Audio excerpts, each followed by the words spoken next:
आज हम वोल्केनो और इसके लैंड फॉर्म्स डिस्कस करने जा रहे हैं। वोल्केनो और वोल्केनिज्म दोनों डिफरेंट टर्म्स हैं। वोल्केनो अर्थ के सरफेस के ऊपर ही एक वेंट होगा या फिर एक ओपनिंग जिससे मैग्मा आउटपोर होके बाहर आएगा in the form of lava. और जो वोल्केनिज्म होगी वो वोल्केनो के बनने की लैंड फॉर्म्स तक वो पूरी की पूरी प्रोसेस को हम वोल्केनिज्म बोलेंगे। वो स्टार्ट कैसे होती है, जैसे क्रस्ट मेल्ट होगी एस्थेनोस्फीयर में, ठीक है, वो एक मैग्मा चैम्बर बनेगा। तो मैग्मा चैम्बर में हमने पहले ही देखा है कि वहाँ पर कन्वेक्शन करंट्स वर्क कर रही हैं। उन कन्वेक्शन करंट से मैग्मा का प्रेशर अपवर्ड लगेगा। तो जैसे ही क्रैक्स आएंगे उन क्रैक्स से बाहर आके मैग्मा सॉलिडिफाई हो जाएगा। सॉलिडिफाई होने के बाद वो लैंड फॉर्म्स बनाएगा। इस पूरी की पूरी प्रोसेस को हम वोल्केनिज्म बोलते हैं। अब जब वोल्केनो बाहर आता है, मैग्मा का आउटपोर होता है, तो उसके कुछ पार्ट्स भी होंगे। तो उसके हम नेक्स्ट देखेंगे उसके कॉन्स्टिट्यूएंट्स क्या हैं। सबसे पहले जब भी वोल्केनिक इरप्शन होती है तो उसमें वाटर वेपर और गैसेस बाहर आती हैं, जो कि पूरे की पूरी वोल्केनिक इरप्शन का अराउंड 60% होता है। वाटर वेपर कैसे बाहर आते हैं? ये वाटर वेपर स्टीम की फॉर्म में होते हैं, ठीक है। उसके साथ ही क्या बाहर आएंगी? गैसेस। अब गैसेस कौन कौन सी होंगी? सल्फ़र ऑक्साइड्स आएंगे, कार्बन डाइऑक्साइड होगी, कार्बन मोनोऑक्साइड होगी, निट्रस ऑक्साइड्स आएंगे, देन उसके बाद मीथेन आएंगे। अगर इन सबको, इन गैसेस को हम थोड़ा डिटेल में देखें तो हमें पता है कि सल्फ़र ऑक्साइड्स और निट्रस ऑक्साइड्स ये दोनों एसिड रेन के लिए रिस्पॉन्सिबल हैं। सल्फ़र ऑक्साइड्स वोल्केनिक इरप्शन से तो बाहर आता ही है, लेकिन उसके अलावा ये इंडस्ट्रीज से जो इमिशन होती है उससे भी बाहर आता है। देन उसके बाद अगर निट्रस ऑक्साइड की बात करें तो ये अगर वोल्केनिक इरप्शन से बाहर आता है तो उससे ज़्यादा इमिशन इसकी वेहिकुलर डीजल इंजन की जो कंजम्पशन होती है उससे निट्रस ऑक्साइड सबसे ज़्यादा बाहर आता है। देन उसके बाद अगर कार्बन डाइऑक्साइड की बात करें तो ये एक पॉल्यूटेंट नहीं है, लेकिन ये एक ग्रीन हाउस गैस है। अगर ये ग्रीन हाउस गैस है तो ग्लोबल वार्मिंग में इसका मेजर रोल होगा। अगर ग्लोबल वार्मिंग होगी तो इट मीन्स क्लाइमेट चेंज के लिए ये रिस्पॉन्सिबल होगी। और सेम ही मीथेन है। मीथेन भी एक ग्रीन हाउस गैस है। एन एरोबिक रेस्पिरेशन से सबसे ज़्यादा इसकी एमिशन होती है। जिस भी जगह पर वाटर लॉगिंग होगी उस जगह से इसकी सबसे ज़्यादा एमिशन होगी। सल्फ़र डाइऑक्साइड और निट्रस ऑक्साइड से जो एसिड रेन होती है उससे हमें पता है कि ताजमहल भी ब्लैक हो रहा है, ये इसका एक कॉन्सिक्वेंस है। और कार्बन मोनोऑक्साइड को देखें तो ये भी एक पॉल्यूटेंट है। Water vapour majorly D guessing से बाहर आते हैं। डी गैसिंग एक प्रोसेस थी, शायद हमने इंटीरियर ऑफ अर्थ की जब एवोल्यूशन देखा था उस टाइम पे भी हमने देखा था कि ये डी गैसिंग क्या है, कि जब अर्थ इवॉल्व हो रही थी, उसकी जब कूलिंग हो रही थी तो कूलिंग होने की वजह से जितने भी गैसेस और वाटर वेपर बाहर आ रहे थे, अगर वो बाहर रिलीज़ हो रहे थे तो इट मीन्स उससे क्या बन रहा था, पूरे का पूरा एटमॉस्फेयर। बाद में फिर रेनफॉल होंगी, रेनफॉल से बाद में जब पानी डिप्रेशन में फिल हुआ तो ओशंस की ऐसे फॉर्मेशन हुई, ठीक है। तो वाटर वेपर तो डी गैसिंग का भी पार्ट होते हैं। अब ये वोल्केनिक इरप्शन से भी बाहर आते हैं, ठीक है। देन सेकंड कॉन्स्टिट्यूएंट इसका मैग्मा। मैग्मा दो टाइप का हो सकता है जो वोल्केनिक इरप्शन से बाहर आता है। सबसे पहला एसिडिक मैग्मा, देन उसके बाद है बेसिक मैग्मा। एसिडिक मैग्मा को एंटीसेटिक और फैल्सिक मैग्मा भी बोल देते हैं, या फिर ग्रेनेटिक। और जो बेसिक होता है इन बसाल्टिक नेचर का होता है। अब डिफरेंस इन दोनों में क्या है कि जो एसिडिक मैग्मा है इसमें सिल्ली का कंटेंट ज़्यादा है और आयरन का कंटेंट इसमें कम है। अगर सिल्लिका का कंटेंट ज़्यादा है तो सिल्लिका की अगर हम प्रॉपर्टीज़ देखें तो वो लाइट होता है नेचर में, इसलिए जो एसिडिक लावा या एसिडिक मैग्मा होगा वो लाइट होगा, ठीक है। अब ये ज़्यादा विस्कस होता है, ये भी अब एक सिलिका की ही प्रॉपर्टी है, ठीक है। ज़्यादा विस्कस का मतलब कि बहुत ज़्यादा गाढ़ा है। अगर बहुत ज़्यादा गाढ़ा है तो इट मीन्स ये लॉन्गर डिस्टेंस तक फ़्लो नहीं कर पाएगा। अगर लॉन्गर डिस्टेंस तक फ़्लो नहीं करेगा इट मीन्स कि बाहर आने पर मैग्मा ये जल्दी सॉलिडिफाई हो जाएगा, जल्दी कूल होगा। और फिर से अगर इसकी लेयर बनती जाएंगी, एक बार वेंट ओपन हुआ, मैग्मा बाहर आया, फिर से सॉलिडिफाई हो गया, वेंट क्लोज हो गया, उसके बाद जब फिर से मैग्मा बाहर आएगा अगेन सॉलिडिफाई हो जाएगा। तो ऐसे क्या होगा, उसकी हाइट क्या होगी, इंक्रीज़ होती जाएगी, तो उससे माउंटेन्स की फॉर्मेशन होगी। और ये हमेशा वायोलेंट इन नेचर होता है। अब अगर सिलिका की अगर हम विस्कस प्रॉपर्टी की बात करें तो ये सिलिका की एक केमिकल प्रॉपर्टी है कि पॉलीमराइजेशन से जो इनकी मॉलिक्यूल्स की चेन होती है वो बहुत ज़्यादा स्ट्रॉन्ग होती है और उसी स्ट्रेंथ की वजह से इसकी विस्कोसिटी भी ज़्यादा होती है और इसी विस्कोसिटी के गाढ़ा ज़्यादा होने की वजह से ये एसिडिक मैग्मा ज़्यादा डिस्टेंस पर फ्लो नहीं कर पाता है। और अगर बेसिक मैग्मा की बात करें तो उसमें सिलिका का कंटेंट जो होता है वो कम होता है अराउंड 40% और उसमें आयरन ज़्यादा होता है। अगर हमें पता है कि आयरन जो है वो डेंसर है इन नेचर, ठीक है, आयरन की वजह से ये डार्क भी होगा। अब इसमें सिलिका का कंटेंट क्योंकि कम है तो ये विस्कस भी ज़्यादा नहीं होगा, ठीक है। अगर ज़्यादा विस्कस नहीं है it means it's more fluidic, अगर ये मोर फ्लूइडिक है तो ये लॉन्गर डिस्टेंस ट्रैवल कर पाएगा। इसी की वजह से ही शील्ड वोल्केनोज बनते हैं क्योंकि वो बहुत ज़्यादा डिस्टेंस तक मैग्मा ट्रैवल कर पाता है। वायोलेंट ये कम होता है, ठीक है। और ओशंस के अराउंड इसको ज़्यादा देते हैं क्योंकि ओशंस में बसाल्टिक हमने देखा ना, बसाल्टिक मैग्मा ओशंस से बाहर आता है तो ओशंस के अराउंड जैसे मिड ओशनिक रिजिज। और जो थर्ड कॉन्स्टिट्यूएंट बाहर आता है वोल्केनिक इरप्शन से वो है पायरोक्लास्टिक मटेरियल। इसमें बहुत सारी चीज़ें होती हैं जैसे रॉक के कुछ फ्रैगमेंट्स होंगे, कुछ डस्ट होगी, डस्ट के साथ एशेज़ भी बाहर आएंगी, वोल्केनिक बॉम्ब्स होंगे, स्टोन्स भी बाहर आएंगे। जब भी ये पायरोक्लास्टिक मटेरियल वोल्केनिक इरप्शन के साथ बाहर आएगा तो उससे क्या होगा, एक क्लाउड सा क्रिएट हो जाएगा। जिस भी जगह पर वोल्केनिक इरप्शन होगी वहाँ पर एक क्लाउड क्रिएट हो जाएगा।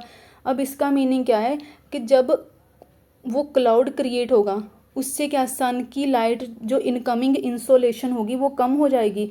तो उसकी वजह से क्या होगा कि पोल्यूशन, सनलाइट तो डिक्रीज़ हो गई लेकिन अभी इसके साथ साथ बाद में ये पोल्यूशन का भी एक रीज़न बनेगा क्योंकि इसमें डस्ट है, इसमें एशेज़ हैं, तो एक वन ऑफ द रीज़न बन जाएगा पोल्यूशन का। अब वोल्केनो के कुछ पार्ट देखें तो हम ये एक डायग्राम से देखेंगे। वोल्केनो का अगर मैग्मा चैम्बर तो हमें पता है, अगर वोल्केनिक एक्टिविटी होनी है तो उसके लिए मैग्मा होना चाहिए और एस्थेनोस्फीयर में हमें पता है कि ये मैग्मा चैम्बर है, ठीक है। उसके बाद एक इसका पार्ट आता है ये आता है इसका सबसे पहला पार्ट, तो ये आता है कंडुइट, इसको कंडुइट बोलते हैं। ये एक मैग्मा चैम्बर से अर्थ की सरफेस के बाहर तक एक पाइप की फॉर्म में होगा जिससे मैग्मा बाहर आएगा, ठीक है, थ्रू कन्वेक्शन करंट्स। देन उसके बाद जब बाहर आकर मैग्मा इस जगह पर, अब मान लीजिए मैग्मा यहाँ पर आके सरफेस पर इकट्ठा हो रहा है, ठीक है, तो जिस जगह पर ये आके इकट्ठा होगा उसको हम क्रेटर बोल देंगे। ये एक मैग्मा का पार्ट आ गया। देन उसके बाद मैग्मा का पार्ट है वेंट तो हमें पता है कि ये एक ओपनिंग होगी अर्थ की सरफेस पर जिससे बाहर आकर मैग्मा का आउटफ्लो होगा, ठीक है। देन आती हैं स्लोप्स क्या होंगी, नेक्स्ट आती है स्लोप क्या होगा, ये वाला जो पार्ट होगा जब मैग्मा स्प्रेड होना, लावा स्प्रेड होना स्टार्ट होगा तो उससे क्या होगा, ऐसे स्लोप बनती जाएगी, उस वाले एरिया को सिंपल हम स्लोप बोल देंगे। और जितना भी मटेरियल वोल्केनिक इरप्शन से बाहर आएगा उस पूरे के पूरे मटेरियल को हम टेफरा का नाम बोल देंगे, उस पूरे के पूरे मटेरियल को हम बोलेंगे टेफरा। और ये टेफरा में पायरोक्लास्टिक मटेरियल, जितना भी वाटर वेपर, मैग्मा, ये सारे का सारा मटेरियल मिलके टेफरा बनेगा। लावा डोम क्या हुआ, जब अर्थ की सरफेस पर लावा स्प्रेड होना स्टार्ट होगा तो वो बोल्डर्स की फॉर्म में स्प्रेड होगा, वो रोल होता जाएगा क्योंकि अब एक लाइन में तो वो स्प्रेड होगा नहीं मैग्मा जो बाहर आया लावा, ठीक है, तो वो ऐसे बोल्डर्स की फॉर्म में स्प्रेड होता जाएगा तो उससे क्या है एक डोम की शेप बनती जाएगी तो उसको लावा डोम बोल देंगे। लहर क्या है, लहर सिंपल लावा का फ्लो ही है तो उसको हम लहर बोल देंगे।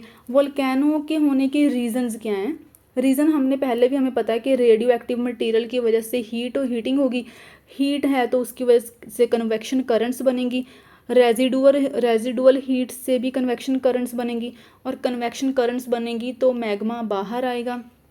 जिस भी जगह पर उसको फिशर्स या फिर क्रैक्स मिलेंगे तो उन क्रैक्स को तोड़कर जब भी उसका वायोलेंट या फिर साइलेंट इरप्शन होगा तो उसको हम वोल्केनिक इरप्शन बोल देंगे। अब जब भी अर्थ की सरफेस पर जब भी लावा बाहर आएगा वोल्केनिक इरप्शन से तो वो हमेशा कुछ ना कुछ लैंडफॉर्म्स वो लैंडफॉर्म्स बनाएगा। दो तरह के लैंड फॉर्म्स बनते हैं इससे, इंट्रूसिव लैंड फॉर्म्स और extrusive land forms. Intrusive land forms तब बनेंगे जब मैग्मा अर्थ की क्रस्ट के अंदर ही सॉलिडिफाई हो जाएगा, वो अर्थ की सरफेस से बाहर आ ही नहीं पाया। तो उस टाइप की जो लैंड फॉर्म्स बनेंगी उनको हम इंट्रूसिव लैंड फॉर्म्स बोल देंगे। इनको प्लूटोनिक रॉक्स भी बोल देते हैं या फिर इग्नियस रॉक्स भी बोल देते हैं, जो कि मैग्मा की कूलिंग या फिर सॉलिडिफाई होने से बनती हैं।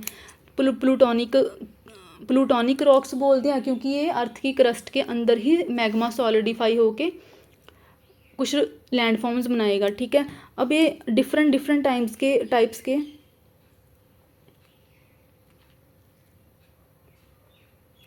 अब डिफरेंट टाइप्स के इंट्रूसिव लैंड फॉर्म्स बनेंगे। सबसे पहला है बैथोलिथ। बैथोलिथ क्या है कि जैसे ही मैग्मा अर्थ की क्रस्ट के अंदर बहुत ज़्यादा लॉन्गर डिस्टेंस और डीप डेप्थ पर फैल जाएगा, तो उस केस में उसको हम बैथोलिथ बोल देंगे।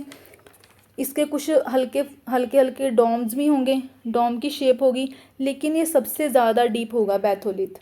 ठीक है, ये वाले इसके डोम होंगे। देन उसके बाद आती है लेपोलिथ। लेपोलिथ एक सॉसर की शेप में होगा। ठीक है, जब मैग्मा का अपवर्ड मूवमेंट हो रहा होगा, तो अगर किसी जगह पर इसको कोई वीक क्रैक मिल गया तो ये हॉरिजॉन्टल इस वे में मूव करना स्टार्ट कर देगा, लेकिन ये प्रॉपर हॉरिजॉन्टल नहीं है, स्काई की साइड कनकेव शेप लेगा। ठीक है, तो उसको हम सॉसर शेप लेपोलिथ बोल देंगे। देन उसके बाद एक आती है फैकोलिथ। ये भी इंट्रूसिव लैंड फॉर्म है। फैकोलिथ क्या है कि एक पाइप और यहाँ एक कंडुइट जो है वो बैथोलिथ से ही अटैच्ड है। उस कंडुइट से वेव लाइक शेप बन रही है। अपर उसका पार्ट एंटीक्लाइन होगा और जो उसका लोअर पार्ट होगा बेस वाला वो सिंक्लाइन होगा।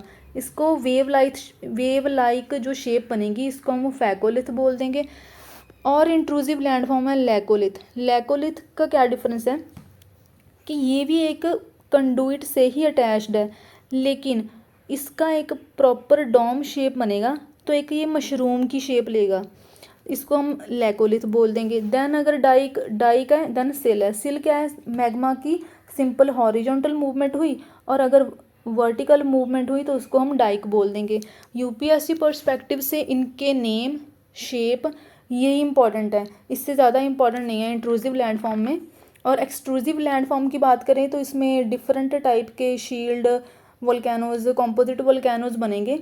वो भी यूपीएससी पर्सपेक्टिव से ये पता होना चाहिए कि किस किस जगह पर कौन कौन से वोल्केनोज हैं, उनके नेम क्या है, और वो शील्ड वोल्केनो है, कॉम्पोजिट वोल्केनो या फिर कोई और टाइप का वोल्केनो है।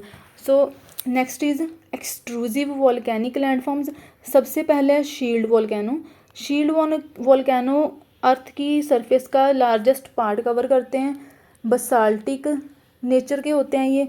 बसाल्टिक का इट मीन्स ये बेसिक होगा, और अगर बेसिक है तो इट मीन्स ये कम विस्कस होगा, और अगर कम विस्कस का लावा है तो इट मीन्स वो बहुत ज़्यादा फ्लूइडिक होगा, लॉन्गर डिस्टेंस ट्रैवल करेगा। 4 स्टेजेस में ही शील्ड वोल्केनो बनते हैं। पहली की 2 स्टेजेस को हम एक्टिव वोल्केनो बोलेंगे। वो है प्री शील्ड जिसमें मैग्मा अर्थ पर बाहर तो आ रहा है लेकिन बहुत ही कम वॉल्यूम में बाहर आ रहा है। और अगर शील्ड वोल्केनो की बात करें तो इस केस में अराउंड 95 मैग्मा का वॉल्यूम बाहर आ चुका होता है। नेक्स्ट स्टेज आती है इसकी डोरमेंट वाली, उसको पोस्ट शील्ड स्टेज बोलते हैं। उस केस में क्या होता है कि मैग्मा कूल होकर सॉलिडिफाई होना स्टार्ट हो जाता है और कुछ टाइम के लिए ऐसे ही रह जाता है। ठीक है, और जो नेक्स्ट लास्ट स्टेज होगी वो होगी रिजुवेनेशन स्टेज। उस स्टेज में मैग्मा एक्सटिंक्ट हो चुका होगा, एक्सटिंक्ट नहीं होगा प्रॉपरली वो, लेकिन कुछ लंबे टाइम तक वो डोरमेंट रहेगा, लेकिन उसके कुछ टाइम बाद ही वो फिर से एक्टिव हो जाएगा और अगेन ये साइकिल स्टार्ट हो जाएगा एक्टिव से लेकर रिजुवेनेशन स्टेज तक। इसकी एग्जांपल है जो सबसे ज़्यादा इंपॉर्टेंट तो इन लैंड फॉर्म्स में एग्जांपल्स ही हैं, जैसे हवाईयन वोल्केनो। हवाईयन वोल्केनो में देखें तो माना लाओ और क्लूया डोम है इसका, हमें पता है ये डोम शेप बनते हैं। ठीक है, एंडीज साउथ अमेरिका में देखें तो माउंट कैटापॉक्सी और माउंट एकोनकागुआ है। नेक्स्ट जो वोल्केनिक है लैंडफॉर्म है वो है ऐश और the cinder cone. Next extrusive volcanic landform है ऐश और सिंडर कोन। इस केस में लावा एक माउंटेन की फॉर्म में बाहर आके एक कोन शेप ले लेगा, इसी वजह से ही इसको सिंडर या फिर ऐश कोन बोलते हैं। इस केस में जो लावा बाहर आता है वो बहुत ज़्यादा विस्कस होगा, बहुत ज़्यादा विस्कस तो इसका मतलब कि वो कम फ्लूइड होगा, शॉर्ट डिस्टेंस पर ही वो सॉलिडिफाई हो जाएगा।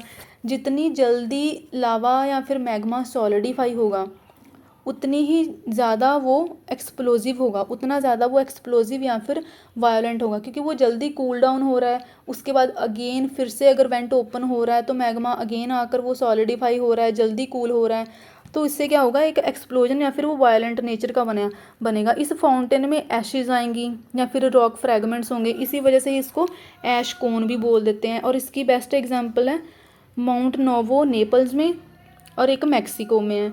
ठीक है, देन उसके बाद है कॉम्पोजिट या फिर स्ट्रेटो वोल्केनो। कॉम्पोजिट वोल्केनो में क्या होता है कि जो लावा बाहर आता है, इस केस में भी बहुत ज़्यादा विस्कस लावा बाहर आता है। ठीक है, और विस्कस कम होने का मतलब क्या है कि वो फ्लूइड कम है। अब क्या होगा कि वो वेंट के अराउंड ही वो कलेक्ट होता रहेगा और एक लेयर्स की फॉर्मेशन करता रहेगा। इस लेयर्स में क्या होता है कि जैसे सबसे पहले देखें, ये मैग्मा चैम्बर है और ये रहा कंडुइट। अब मैग्मा चैम्बर से मैग्मा बाहर आ रहा है तो सबसे पहले मैग्मा बाहर नहीं आएगा, सबसे पहले कुछ रॉक के फ्रैगमेंट्स हो गए या फिर ऐश पार्टिकल्स, पायरोक्लास्टिक मटेरियल, ये सारे के सारे रॉक फ्रैगमेंट्स होंगे वो बाहर आएंगे। उसके बाद अगेन इरप्शन होगी तो यहाँ पर मैग्मा आ जाएगा। तो मैग्मा क्या करेगा, अब इन रॉक फ्रैगमेंट्स को वो सॉलिडिफाई कर देगा, इनकी भी सीमेंटिंग कर देगा, तो ये पक्का हो गया। उसके बाद फिर से कुछ रॉक फ्रैगमेंट्स बाहर आए, देन उसके बाद अगेन मैग्मा बाहर आया, तो ये क्या हुआ, ये एक लेयर बन रही है। इसी वजह से ही इसको स्ट्रेटो वोल्केनो बोल देते हैं और एक ये डोम शेप ले लेता है। सारे के सारे मटेरियल जो होगा वो क्योंकि वेंट के अराउंड ही कलेक्ट हो रहा है, इस जगह पर वेंट होगा, सारे का सारा मटेरियल जो होगा, मैग्मा होगा, रॉक फ्रैगमेंट्स होंगे, वो वेंट के अराउंड ही कलेक्ट हो रहे हैं। इसी वजह से ये ज़्यादा वायोलेंट होगा क्योंकि इसकी इरप्शंस बहुत ज़्यादा, ये बहुत ज़्यादा डिस्टेंस तक फ्लोर नहीं कर पाएगा। ठीक है, इसकी बेस्ट एग्जांपल है माउंट वेसुवियस, माउंट एटना और माउंट स्ट्रोम्बोली इटली में। ये तीनों के तीनों ही इटली में ये कॉम्पोजिट वॉल्केनोज हैं। देन उसके बाद आते हैं caldera. Next volcanic land form है कैल्डेरा। कैल्डेरा एक क्रेटर के अराउंड ही बनेगा, लेकिन जब क्रेटर साइज़ में बड़ा हो जाएगा, उसका डायमीटर 1 किलोमीटर से ज़्यादा हो जाएगा, तो वहाँ पर जो भी मटेरियल होगा वो वोल्केनिक इरप्शन से वो कलेक्ट हो जाएगा, एक डिप्रेशन बन जाएगा। हमें पता है कि वेंट किस शेप में होता है, इस शेप में होता है वेंट।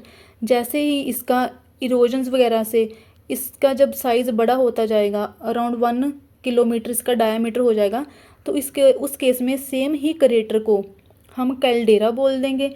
ये हमेशा एक्सप्लोजिव होता है नेचर में, क्योंकि इस वेंट में पानी भी इकट्ठा होता रहता है और जब भी वॉल्केनिक मटेरियल या फिर मैग्मा पानी के कांटेक्ट में आएगा तो वो वायोलेंट होगा और उससे एक्सप्लोजन होगी।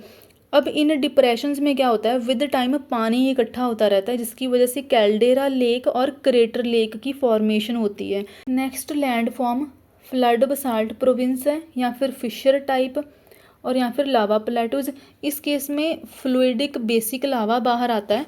अब क्योंकि वो फ्लूइडिक है तो वो लॉन्गर डिस्टेंस ट्रैवल कर पाएगा, सीरीज़ ऑफ फ्लो होते रहेंगे, बार बार अगर फ्लो हो रहा है तो उससे क्या होगा, एक प्लेटू की फॉर्मेशन होगी। इसकी एग्जांपल है Deccan traps, Kimberley Australian plateau और एंट्रिम प्लेटू नॉर्दर्न आयरलैंड में। ये फिशर्स से बाहर आता है। फिशर्स क्या होते हैं, क्रैक्स होते हैं रॉक में, जिससे कि बाहर लावा बाहर आता रहता है, मैग्मा धीरे धीरे बाहर आता जाएगा, क्योंकि अब वो धीरे धीरे बाहर आ रहा है तो इसी वजह से वो एक्सप्लोजिव या फिर वायलेंट भी नहीं होगा। मिड ओशनिक रिजिज भी लावा की ही एक मिड ओशनिक रिजिज भी वॉल्केनिक इरप्शन का ही एक लैंड फॉर्म है, लेकिन ये ओशंस में बनते हैं, हमने इसको पहले ही स्टडी कर लिया है, और ये थ्रू डाइवर्जेंट बाउंड्रीज बनते हैं। देन उसके बाद गीज़र्स, हॉट थर्मल स्प्रिंग्स भी एक लावा या फिर वोल्केनिक इरप्शंस का ही पार्ट होते हैं। जैसे गीज़र्स की अगर बात करें तो क्योंकि इनको नीचे से हीट मिल रही है, वो जिस जगह पर वोल्केनिक रीजन्स होंगे उसी जगह से इनको हीट मिल रही है, तो हॉट वाटर और स्टीम ऊपर आ रहे हैं फाउंटेन की फॉर्म में, और वो आगे गीज़र्स की फॉर्म में फिर बाहर आते हैं। जिसकी बेस्ट एग्जांपल है आइसलैंड में रोटरुआ डिस्ट्रिक्ट, नॉर्दर्न आयरलैंड, न्यूजीलैंड में, येलोस्टोन नेशनल पार्क यूएसए में इसकी एक एग्जांपल है। देन उसके बाद है हॉट थर्मल स्प्रिंग्स भी ऐसे एक, इसमें भी पानी ही सरफेस पर बाहर आ रहा है और उसका सोर्स सेम वोल्केनिक रीजन्स ही होंगे। अब एक और टाइप ऑफ वोल्केनोज होते हैं एक्टिव, डोरमेंट और एक्सटिंक्ट, जो कि फ्रीक्वेंसी पर बेस्ड होते हैं। एक्टिव, अगर वो अभी भी एक्टिव है वोल्केनो, कभी भी इरप्ट हो सकता है। इसकी बेस्ट एग्जांपल है स्ट्रोम्बली वोल्केनो इटली में, देन मोना लोआ हवाई का। और अपने इंडिया की बात करें तो इंडिया का बैरन आइलैंड एक एक्टिव वोल्केनो है। देन उसके बाद कुछ डोरमेंट वोल्केनो हैं जो कि रिसेंट पास्ट में अभी तक इरप्ट नहीं हुए, लेकिन उनकी पॉसिबिलिटी है कि वो फ्यूचर में इरप्ट हो सकते हैं।